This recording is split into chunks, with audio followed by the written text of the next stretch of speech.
On March 24th, 2017, musician Phil Elverum, under his Mount Eerie pseudonym, released the album A Crow Looked at Me.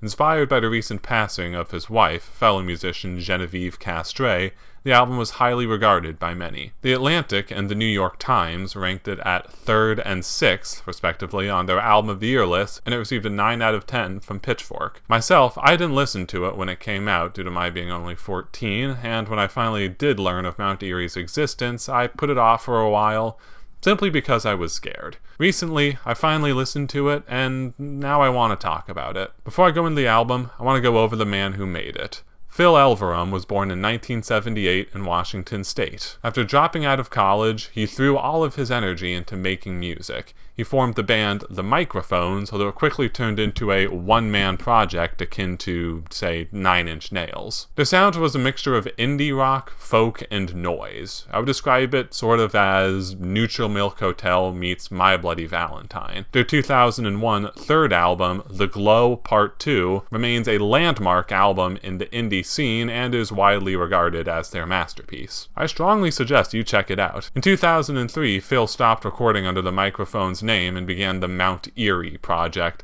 The two aren't incredibly different stylistically, and Phil said that the main reason he started Mount Eerie was because he wanted to try something new. In 2004, Phil married French-Canadian musician and illustrator Genevieve castree. She was a respected artist in her own right, known for books such as Les Frappés, Rouletec Nicolore, and Pamplemousse, the last of which was done alongside an album of the same name. Shortly after the 2015 birth of their daughter, castree was diagnosed with pancreatic cancer and eventually passed away on July 9, 2016 at the age of 35. After a period of mourning, Phil began making music again. Now, before I listened to A Crow Looked at Me, I decided to listen to some of Mount Eerie's other albums to get an idea of what to expect. The ones I chose were 2005 debut No Flashlight, Songs of the Fulfilled Night, and 2012's Ocean Roar. No Flashlight is a really cool album. It's mostly folk, but there are also bursts of noise that really keep you on the edge. Phil's style of singing is nice. It's that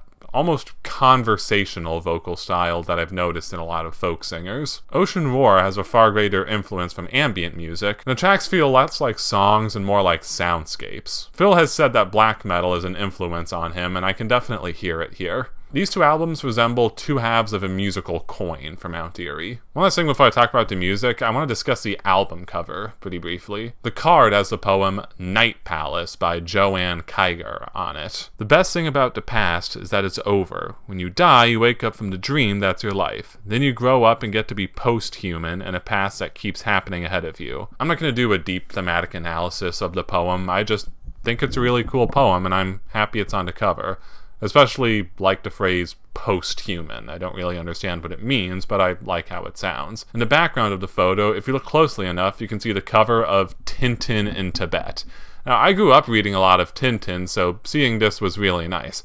I think Tintin in Tibet, in particular, is one of Hergé's most experimental works, and it also has what I think is the best panel in the entire series. Okay, I'll talk about the music now. When I listened to this album, I listened to it the same way I listen to every album I listen to for this channel. I had a notes document open on my computer, and well, for each song, I took notes on instrumental things that I thought were particularly interesting. When I started listening to this, I pretty quickly realized that this isn't a very varied album, instrumentally speaking. Now, that's not a bad thing. I don't think this album isn't made worse by the fact that the arrangements aren't very complex. This is an album where the focus is meant to be on the vocals.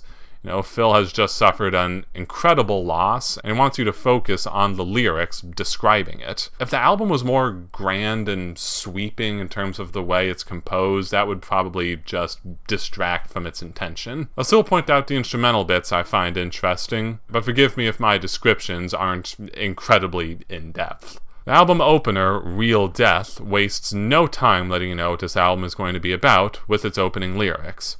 Death is real. Someone's there, and then they're not. And it's not for singing about, it's not for making art.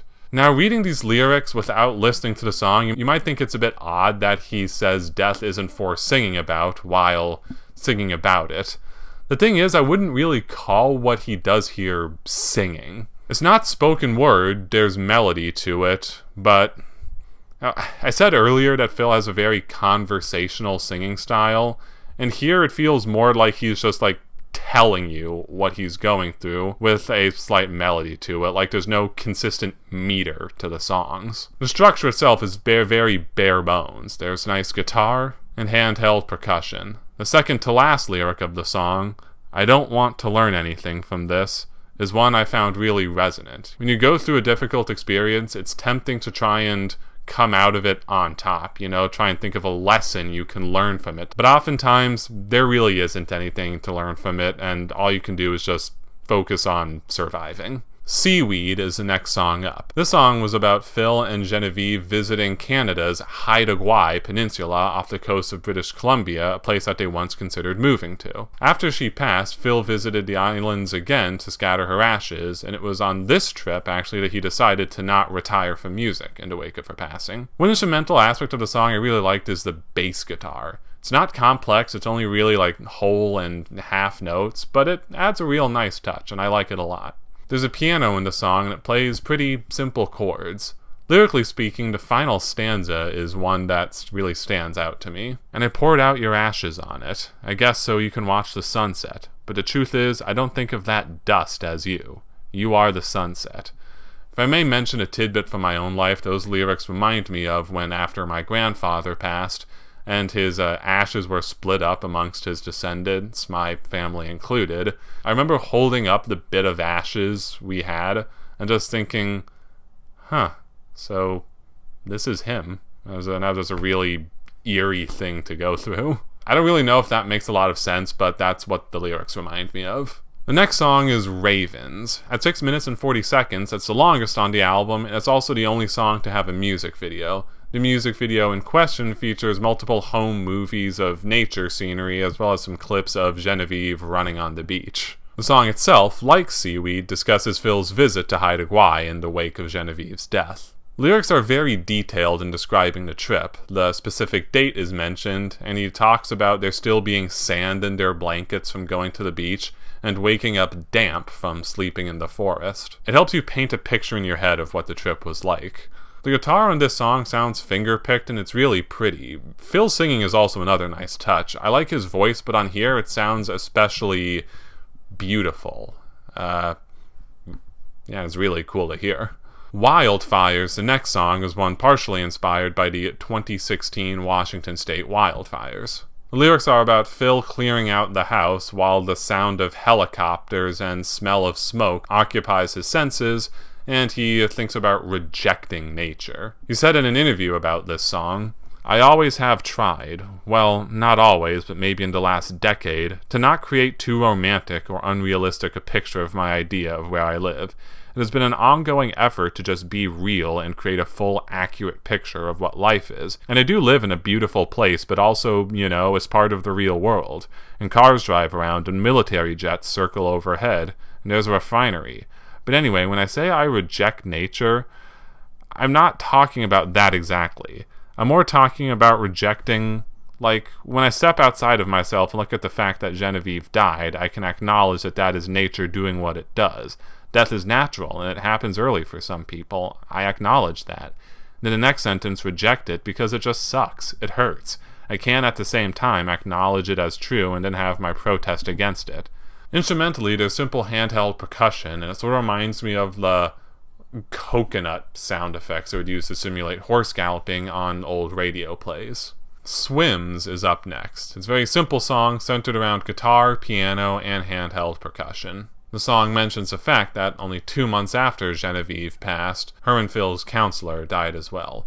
The lyric that really stuck out to me was, "Today our daughter asked me if Mama swims. I told her, yes she does, and that's probably all she does now." I just thought that was a nice line.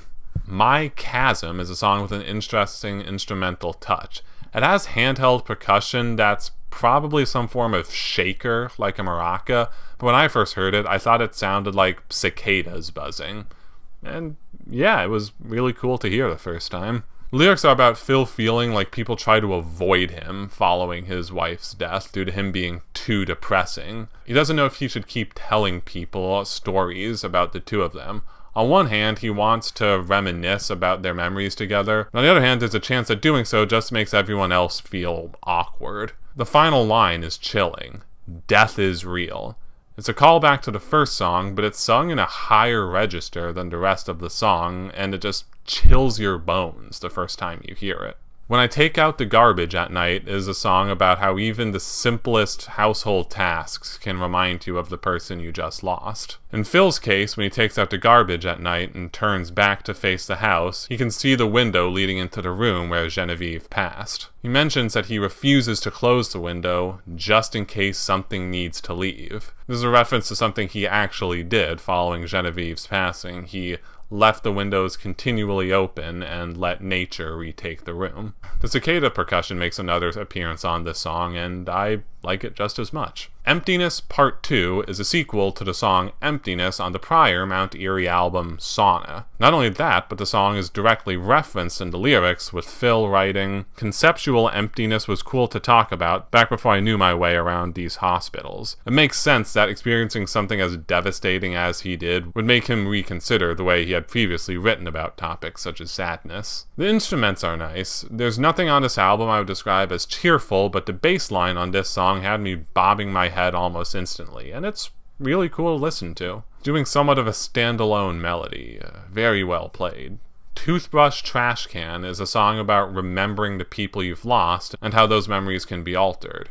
As Phil writes, "I realize that these photographs we have of you are slowly replacing the subtle familiar memory of what it's like to know you're in the other room." To bring up again my own experiences with death, when my grandfather passed away, I never forgot the sound of his voice or what he looked like, but I began having a bit of a hard time remembering what it was like to actually have him around, have him in the room.